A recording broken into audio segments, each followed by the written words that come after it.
как-то с чего начнем? Начнем с того, что я до 2007 года работал в «Газпроме». Ну, все, наверное, знают, что «Газпром» — это крупная очень компания в России. После этого я уволился и создал свою фирму, которая, собственно, занималась газификацией, проектированием, созданием, скажем так, инфраструктуры газовой. Вот. После этого фирма достаточно успешно развивалась, были очень крупные заказы.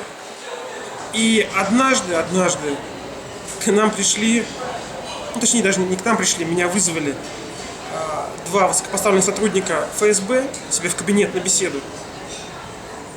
И мне заявили о том, что я должен переоформить половину фирмы на них, соответственно, получить. Ну, мы получили в это время очень крупный подряд от «Газпрома» на проектирование одного очень интересного объекта. Вот. И они заявили, что половину этой суммы я должен отдать им. После чего я отказался. Вот. И тут уже начались различные преследования. То есть практически мгновенно, в течение полгода, на меня возбудили уголовные дела, были обыски, а после этого был арест. То есть в январе они 2010 года возбудили уголовное дело, а в июне 2010 года меня арестовали. Причем самое что интересное, арест, тогда был такой момент, к власти пришел Медведев. И он заявил, что будет либерализация для бизнесменов, что их не будут сажать, не будут отнимать бизнес и так далее.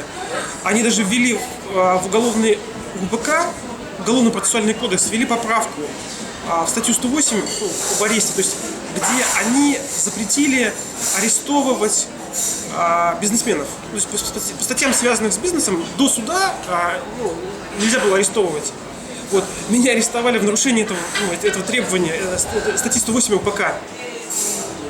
Вот. Дальше начался ад. Дальше я попал в тюрьму, не в тюрьму, а в следственный изолятор города Пензы. И дальше уже было очень тяжело. Дальше начались моральные давления, психологические давления постоянно. Не было возможности видеть родственников, не было возможности, не давали свиданий, избивали. 9 июня 2010 года я попал в следственный изолятор города Пензы. Вот. Конечно, решение о аресте мое было совершенно незаконно, потому что тогда запрещали сажать бизнесменов. ФСБ обошли этот запрет. Судья, который согласовывал арест меня, был тоже бывший сотрудник ФСБ. То есть у них все свои, то есть все было решено до суда, то есть никакого решения никто не выносил. Им надо было оказать мне давление, и все. Я попал в вообще абсолютно бесчеловечные условия. То есть, многое, наверное, знают о российских тюрьмах, да? Но это очень трудно описать. Это абсолютно бесчеловечные условия. То есть ты находишься на положении вообще бесправного раба. То есть тебя постоянно бьют, тебя постоянно унижают. То есть ты просто раб. Вот. Самое главное в тюрьме, в российской, тебя сломить, чтобы тебя постоянно унижают, избивают. Тебя могут переломать руки, нос, челюсть. То есть есть различные методы психологического воздействия. Причем тебя могут...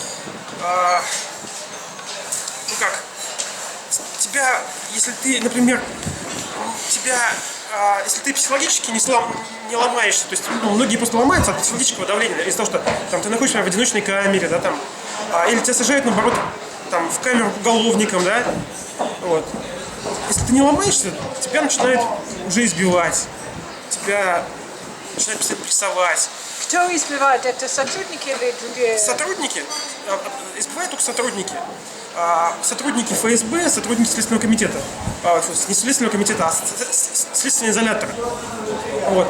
Они спрашивают, они задают вопрос или хотят получить информацию или просто? У них задача выбить из тебя признательные показания. То есть, чтобы ты сознался в совершении преступления. То есть, вот, тебя бьют до тех пор, пока ты не теряешь сознание и когда не сознаешься в совершении преступления, того, что не совершал. То есть, это старый русский прием, еще с времен Сталина. То есть, самое главное, чтобы было признание. То есть, это как бы самое лучшее доказательство считается наших органов правоохранительных. А ты признался?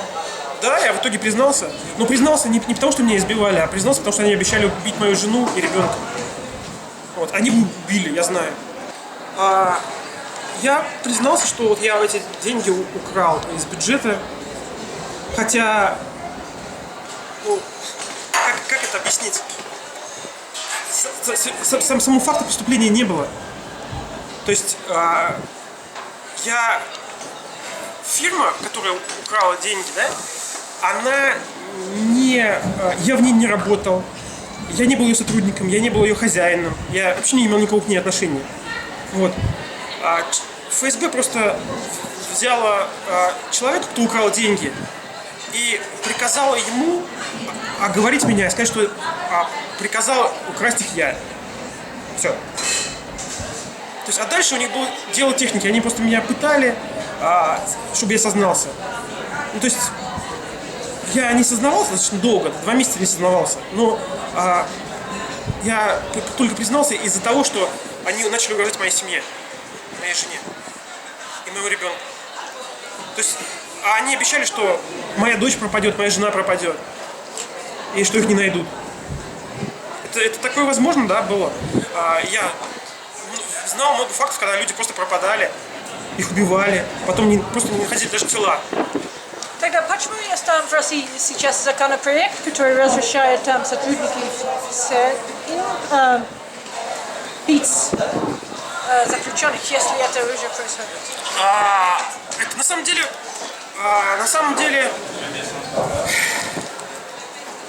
деле удивительно. То есть, то есть смешно. На самом деле вот это что разрешает бить.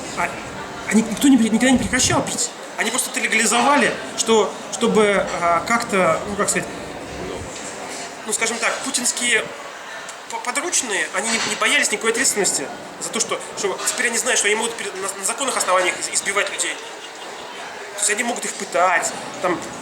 Я слышал об этом законопроекте, я как бы сам не знаю о нем, еще толком о нем не знаю, да? Но на самом деле он не нужен им. Они и так пытают людей постоянно. В России все очень коррумпированное, и судья, ну то есть мои родители подкупили судью, и судья меня выпустил в зале суда. Вот.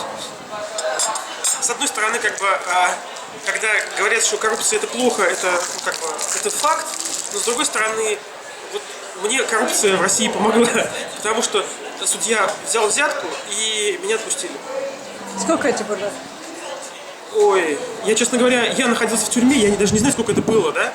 А это платили родители, мама платила, да? К сожалению, сейчас мама уже нет в живых, вот, она платила.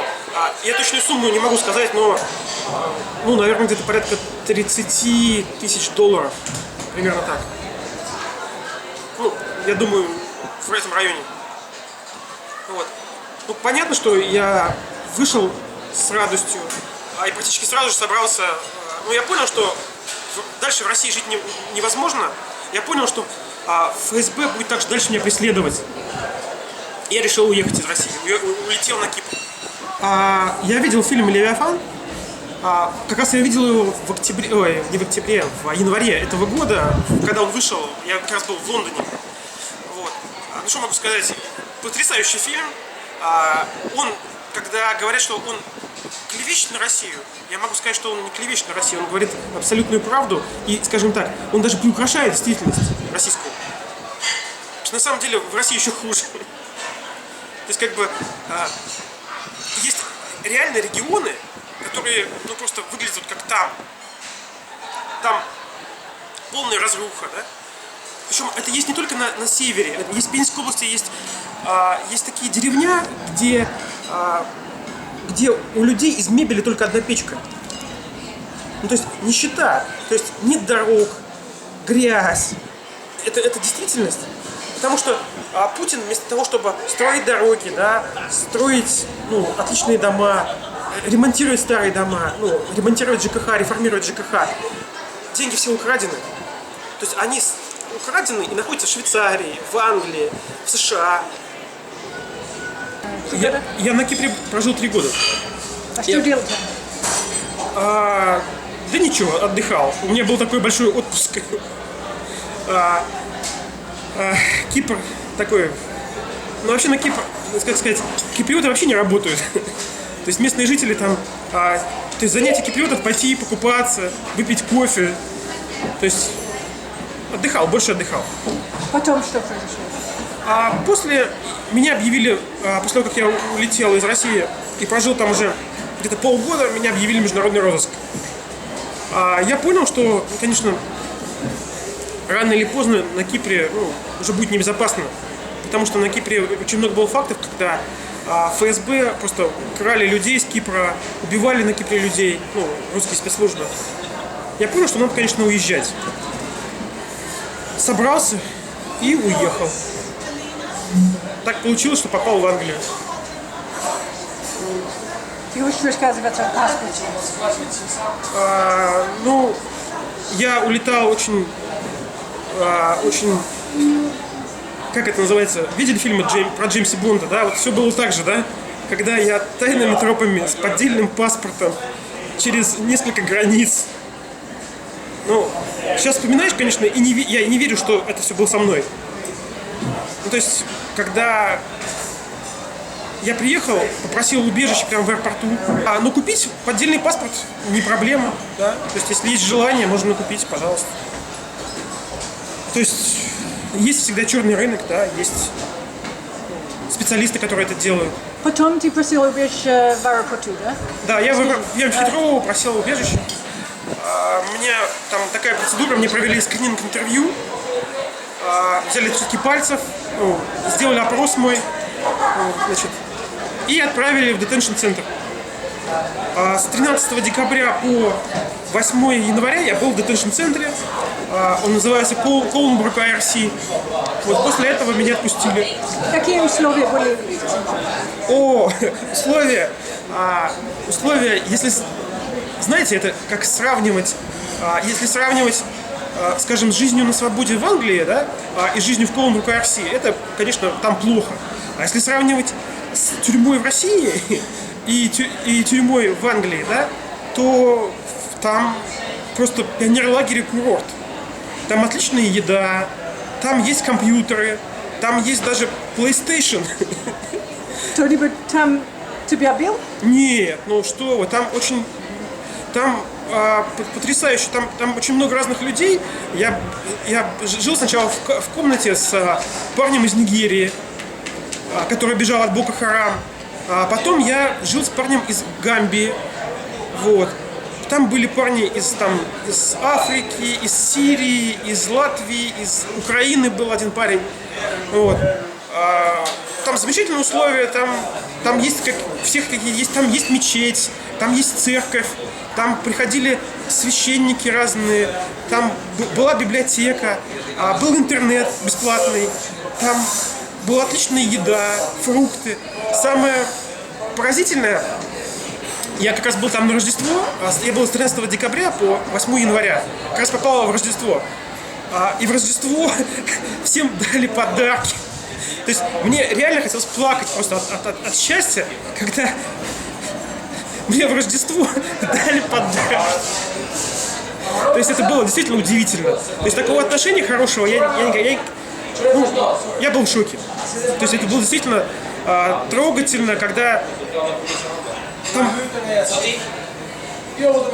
вот охранники в этом Колнбрук IRC, они они всячески помогали, они там подсказывали, там не было, ну, там никто никого не кричал, там единственный конфликт, который там был, когда, я помню, когда один парень из Болгарии, да, он, значит, у него не было сигарет, да, и он из-за этого случая нервничал, и он с кем-то там сильно поругался, да, ну, там драки не было, но, в общем, парень какой-то там, он не понравился, ну, кого подселили его нового парня, там, болгарина, он очень не понравился, почему-то, не знаю почему, вот.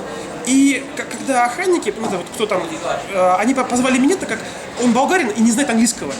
Вот. А болгарский и русский языки очень похожи. И они позвали меня попросить выяснить, что не так. И я с ним поговорил по-русски, ну, по-болгарски. Вот. Все выяснил, рассказал, они очень меня благодарили, что я перевел. И тут же они их расселили в разные комнаты, и конфликт это был исчерпан. А так все было очень великолепно. Единственное, что, конечно, там была еда такая забавная, там много такой было арабской еды, такая пакистанская еда, очень ну, много острого перца, но еда постоянно была разная, были фрукты, были чай, были там какие-то печеньки, шоколадки постоянно, то есть без ограничений кофе, чай, то есть очень, очень хорошо было. А ты хотел бы жить свою жизнь в Британии? Что? Ты хотел бы остаться здесь и жить здесь? Ну, на самом деле, я как бы вынужден здесь остаться, потому что я не могу вернуться в Россию. Там меня просто арестуют и убьют. Ну, я думаю, скажем, Британия одно из лучших мест в мире для жизни.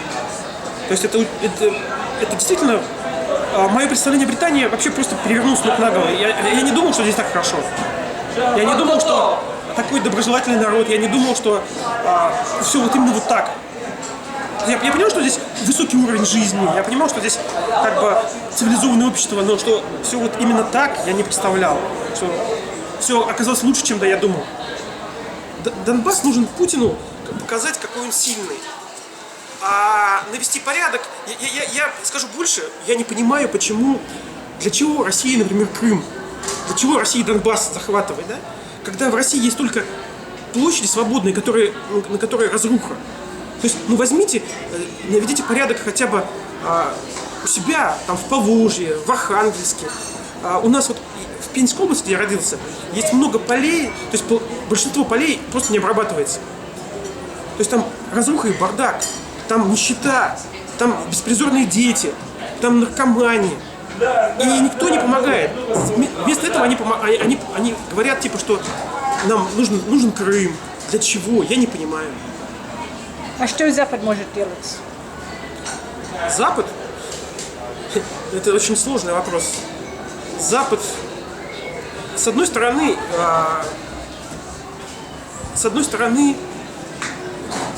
надо Путину, конечно, давить на Путина, а с другой стороны, как-то больше рассказывать русскому народу, что Запад не враг русскому народу. То есть вот нужно первое, давить на элиту, давить на Путина, вот этих воров, да? А с другой стороны, нужно рассказывать людям, чтобы они понимали, что западные люди и западные страны не враги России. Что там Англия, там, США – это не враг, это друг. А как нам рассказывать им, если они смотрят только российское телевидение?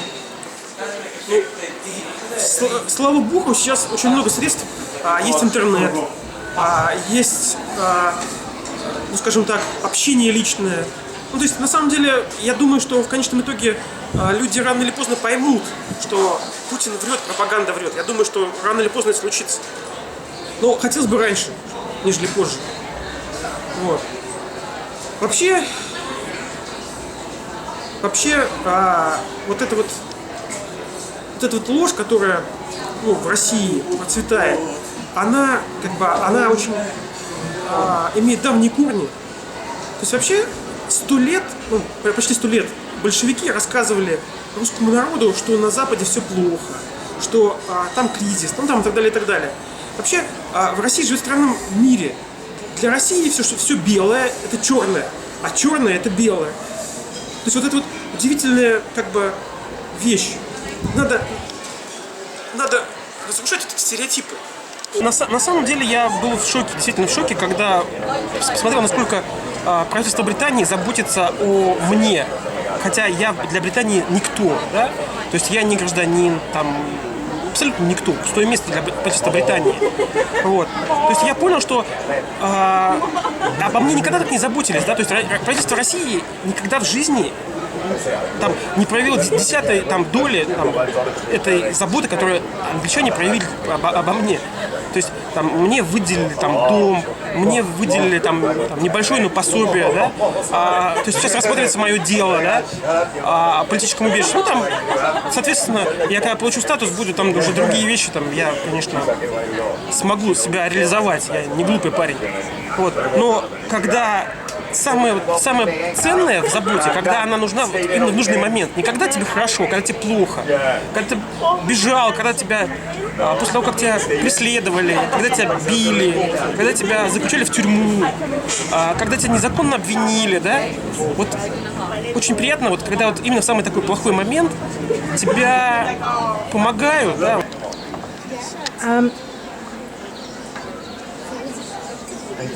Расскажи, как попробовал пиво? Это была очень интересная история. Я приехал, когда в Британию, значит, какое-то время жил в отеле Heathrow Lodge, недалеко от Heathrow. Вот. Значит, такой дешевый отель, но там рядом был отличный бар. Я пришел, первый раз попробовал местный эль и сидр. Я был в шоке. Ну, то есть в России никогда. Я понял, что я в России вообще никогда не пил пиво. То есть, что я пил, это не пиво. То есть это был какой-то обман постоянный. То есть это не было пиво, это было какая-то... Причем я пил дорогое пиво в России. И там различные там, ну, разные сорта, ну, как бы... Но я понял, что на самом деле никогда в жизни я не пил пиво. Вот еще было удивительное открытие, это сидр. Вот.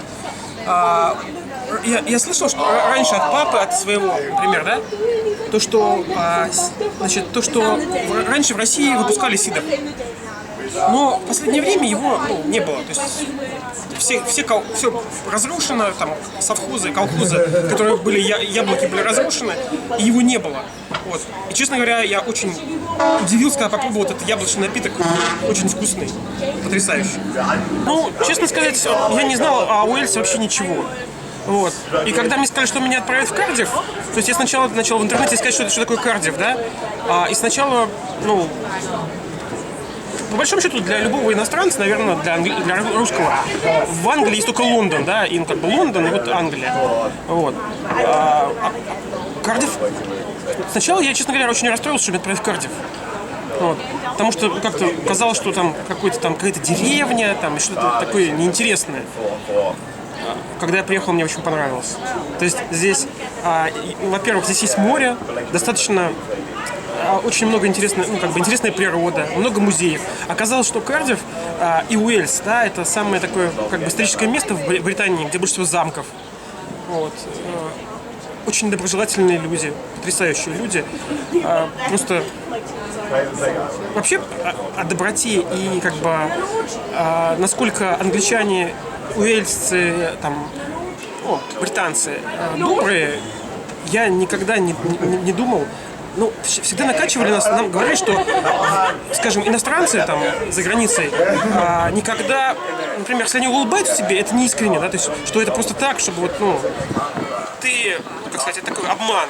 На самом деле, добрее людей, чем британцы, я, наверное, не встречал.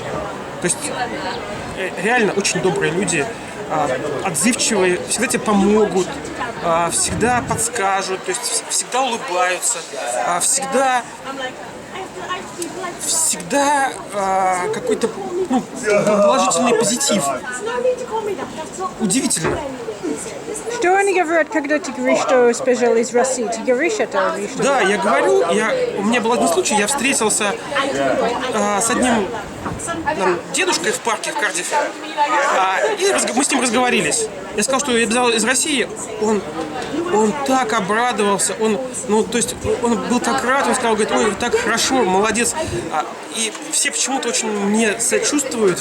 Скажем так, я с местными общался, все, кто я с кем я общался, все были удивлены, и все были, у всех было очень негативное отношение к Путину. То есть реально, у всех. А один даже меня спросил там, как ты относишься к Путину, меня спросил русский. Я сказал, что негативно, он говорит, о, говорит, точно, говорит, ты молодец. Ну, то есть, он говорит, потому что, говорит, он сказал, что, говорит, многие русские поддерживают Путина. Я говорю, я ему объяснил, что это поддерживают Путина только глупые люди, кто не понимает о том, что сейчас происходит в России. Вот. Но самое главное, конечно, это агрессия в Украине. То есть все знают, что Путин напал на Украину, и да, история со сбитым малазийским Боингом, конечно, тоже добавляет свой негатив. Ну, потому что это верх бесчеловечности взять, сбить самолет с мирными людьми, которые летели в отпуск. Ну, то есть это просто, это ужасно. Все думают, что это Путин сделал это? А тут, собственно, что значит думают? Сами же боевики заявили, что они сбили. Ну, здесь люди знают, да? Конечно, знают. Ну, то есть это очевидно, потому что сами боевики заявили о том, что они сбили. То есть это не какая-то там пропаганда, это они сами признали о том, что они сами сбили, то есть они сами заявили об этом. То есть никто их за язык не тянул, они сами заявили, что они сбили. Но потом они, оправдываясь, сказали, что они сбили, мол, они думали, что это Ан-26, да, военный самолет, а на самом деле это оказался гражданский. И после того, как они узнали, что это гражданский, они сказали, что ой, это не мы, извините, это не мы. А местные жители сейчас хотят что-нибудь делать об этом? С Путиным они сказали? Местные жители, я на самом деле не так много общаюсь с местными жителями, не так с многими общался, но Путин для них это негативный персонаж. Но в большинстве случаев это такое же мнение о Путине, как о Гитлере.